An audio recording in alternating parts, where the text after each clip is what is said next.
Bienvenue dans le goût du savoir. Si tu aimes la vidéo, like et abonne-toi.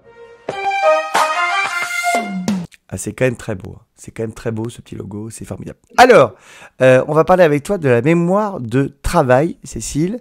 Alors, je ne vois pas ton dossier, il n'apparaît pas. Pourtant, tu sais le partager ou pas encore? Oui, attends, Ah ben ça ne marche pas. je comprends Aïe, aïe, pas. aïe. C'est le drame, c'est le drame. Bon, Attends. enfin, comme toujours, on a un petit souci technique, mais ça va aller, on va se débrouiller, on va le retrouver. De toute façon, rien ne marche ce matin, le ciel ne marche pas. Alors, on va parler de la mémoire de travail. Qu'est-ce que c'est que la mémoire de travail, Cécile? Vous savez, vous, ce que c'est, Aurélie, Cyril, Nico? Je suis impatient de savoir en tout cas. Ouais. Ben là, moi, je ne sais pas ce que c'est la mémoire de travail, c'est un truc de fou. Alors, ça ne marche pas de la... Ah, ça y est. Ok. Miraculeusement, C'est nous bon? avons la présentation de Cécile. Miracle, miracle. Nous sommes partis, les amis. Attention, la voici, la voilà. Alors, comment optimiser Ah. la mémoire de travail? Alors déjà, donc c'est quoi la mémoire de travail, Cécile? Parce que... Alors, la mémoire de travail, bon, on l'a vu les émissions précédentes, hein. On a vu que la mémoire était une des choses importantes pour pouvoir correctement apprendre. Et puis on a vu qu'il y avait différents types de mémoire, donc la mémoire de travail et puis les mémoires à long terme. Et on va voir aujourd'hui donc cette mémoire de travail qui est en quelque sorte un petit atelier, hein, notre petit atelier. Du coup, on va aussi voir quelles sont ses limites et aussi comment les dépasser. Ah, Voilà. c'est important. Donc, euh, comment? C'est important, c'est important. C'est très important. Donc voilà. Donc comment optimiser du coup sa mémoire de travail? On va commencer par un petit test justement de mémoire pour vous mettre en forme. C'est le matin. Allez, c'est parti. Donc je vais vous montrer plusieurs mots et je vais vous demander d'en enregistrer un maximum. Est-ce que vous êtes prêts? On est prêt. Les gens qui nous regardent sont prêts aussi. Je vois Je suis Sky chaud. Galactic que je ne connais pas, qu'elle a qu'un nouveau. Allez, on essaie d'apprendre. On apprend tout ça. Allez, C'est parti. c'est parti.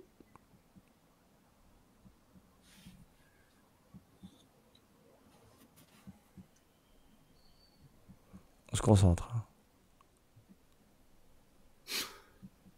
Il y en a beaucoup quand même. Oula, qu'est-ce que c'est que ça? C'est rien, c'est rien. C'est troglodyte en. Ah, mais ça va complètement perdu du coup. Ça y est, j'ai perdu mon mémoire de travail. Elle a dû Ouais, je exploser là, je t'explique. pense. Mais chut, ah, pas possible. C'est pas Alors, mal pour déconcentrer, Alex. On va tous avoir des scores pourris à cause de T'as toi. vu, hein, je suis Ouais. fort, hein, je suis fort pour faire ça. Et moi j'en ai 9. t'es un bon distracteur externe en fait, Alex. Exactement. Mais alors là, j'ai essayé de compter, mais alors C'est tout. c'est dur. Alors, est-ce que vous vous souvenez, combien de mots à peu près vous vous souvenez de tout ce que Nico, je toi, vous t'as dit ai 9. montré? Ouais. Moi, j'aurais dit plus que ça, un instant. Alors tramway, Ah non, mais tramway, attends, il a le droit déjà de dire vert. de s'en rappeler ou pas, Cécile? Ah pardon. Oui, oui, comme faut que vous essayiez de vous souvenir et puis on va les compter ensemble. Ok, bah alors vas-y, on les dit tous, Hmm. allons-y. Bus, Il y avait des Donc couleurs. il y tramway, avait tramway, magenta, Tramway, troglodyte, kiwi, vert, rouge, kiwi, Orange, banane, Marron, ananas.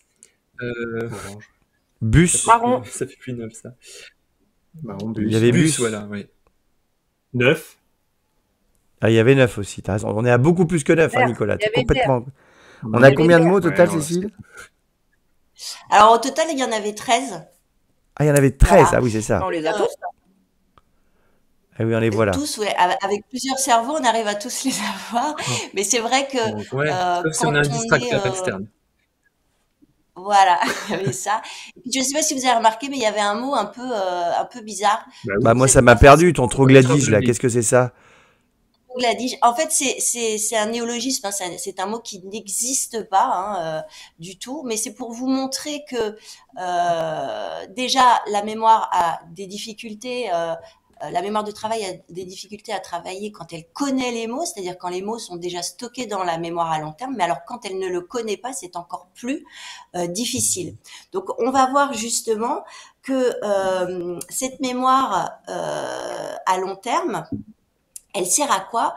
Eh bien, tout d'abord, elle sert à maintenir et à manipuler les informations, mais sur un temps extrêmement réduit d'environ 10 secondes. Donc c'est vraiment une mémoire de transition qui va finalement être le lien entre les informations qu'on a devant nous. Je vous rappelle qu'on a les informations par les 5 sens, cette mémoire sensorielle, et puis les différentes mémoires à long terme. Et c'est ce travail qu'elle fait, j'avais dit un petit atelier, mais qui dure extrêmement peu de temps. Si par exemple, alors je vais vous montrer exactement où elle se situe dans le cerveau. Donc, elle est principalement dans le lobe frontal, là où il y a l'attention, tout ce qui concerne la réflexion et la décision, mais pas uniquement. Parce que si par exemple on veut se souvenir d'un mot, on va utiliser le lobe temporal qui est en rapport avec le langage et donc cette mémoire. Mais si par exemple on veut se remémorer quelque chose plutôt de l'ordre des mathématiques comme un nombre, eh bien on va utiliser le lobe pariétal. Donc finalement cette mémoire est concentrée dans le lobe frontal, mais suivant ce dont on veut se souvenir, il va y avoir plusieurs parties du cerveau qui vont entrer en jeu.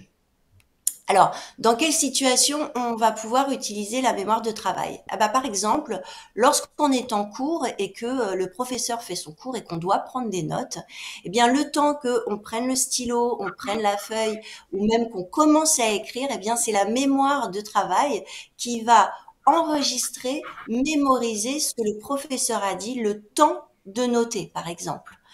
Ou alors, Une mémoire flash. quand par exemple le professeur de mathématiques vous demande combien y a-t-il de faces à une pyramide, eh bien c'est la mémoire de travail qui va en très peu de temps aller chercher dans la mémoire à long terme la représentation de cette pyramide, et puis elle va manipuler l'information de cette représentation en comptant toutes les faces de cette pyramide. Sauf celle Ou du dessous. encore, On compte pas celle du dessous, Cyril, sur la face de la pyramide. Aussi, si elle est à base carrée, là, il y avait 5 faces. Ah d'accord, celle du dessous, elle compte. Ouais. Et voilà. Oui, Et c'est voilà. une face. Et voilà. Ah bah voilà, tu vois, je me serais fait avoir. Nicolas, tu savais toi? T'as l'air de savoir. Et oui, ça je savais. Ah, moi, je me serais fait avoir, dis donc. Bon, excuse-nous, Cécile, la petite discrétion. Mais... Il n'y a pas de souci. Donc cette mémoire de travail aussi nous sert lorsque l'on lit, puisque lorsque l'on commence une phrase et puis qu'on va jusqu'au bout de la phrase, c'est elle qui nous permet de nous souvenir du début de la phrase ou même de ce qui a déjà été lu pour faire le lien. Aussi, lorsque par exemple on doit noter un numéro de téléphone, il y a quelqu'un qui vous donne un numéro de téléphone, le temps de noter les premiers numéros jusqu'à la fin, eh bien c'est elle qui va nous permettre dans un minimum de temps de pouvoir garder en mémoire ces informations. Ou alors, lorsque l'on demande son chemin, quand on vous dit par exemple, d'abord vous allez tout droit, puis vous prenez la deuxième à gauche, etc., c'est elle qui va travailler. Voilà. Donc cette mémoire de travail, elle est extrêmement importante. C'est vraiment la première étape. C'est celle qui va nous permettre de réfléchir, de planifier et d'après faire ces allers-retours avec les mémoires un peu plus, ce qu'on appelle les mémoires à long terme. Mais comme vous le savez, donc elle a des limites, cette mémoire de travail. Déjà, comme je vous l'ai dit, des limites dans le temps, mais aussi si par exemple on prend le jeu du memory.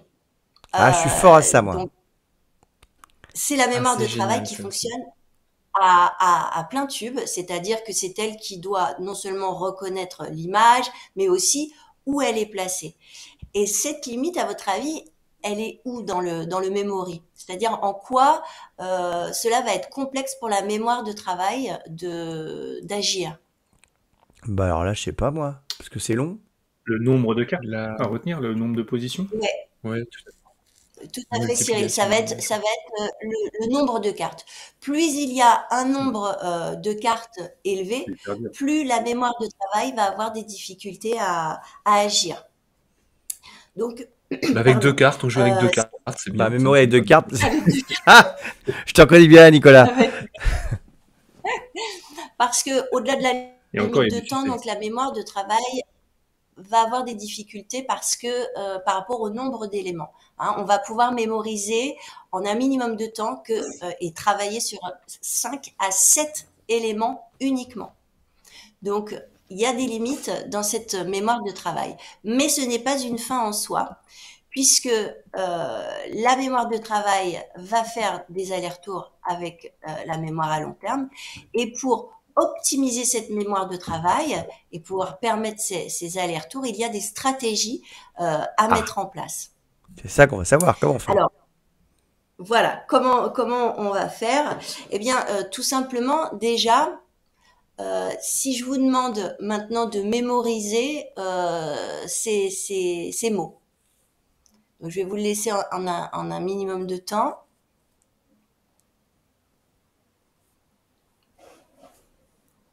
Ouais, ils sont regroupés, c'est plus facile. Ouais, comme ils sont regroupés, c'est plus facile déjà.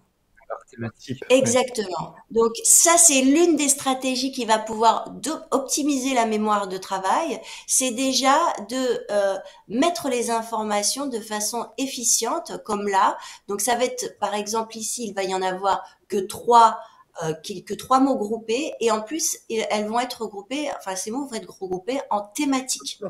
On va avoir voilà tous les moyens de transport, les fruits, les nombres et puis les couleurs. Donc du coup, par rapport au premier test que je vous ai fait faire, c'est beaucoup plus facile de faire travailler cette mémoire de travail si on utilise des stratégies qui sont beaucoup plus pertinentes, puisque les scientifiques ont prouvé que cette mémoire de travail ne peut être développée, mais en revanche, on peut la faire travailler. Alors, finalement, comment optimiser la mémoire de travail? Déjà en la contrôlant. Alex, en évitant, on l'avait vu les émissions précédentes, tout ce qui est distracteur, les distracteurs internes, les petites voix, les envies, les choses comme ça, et puis les distracteurs externes, mais aussi en l'éduquant, justement avec ces stratégies qui nous permettent d'agir et de pouvoir faire cet aller-retour avec la mémoire de travail et les mémoires à long terme.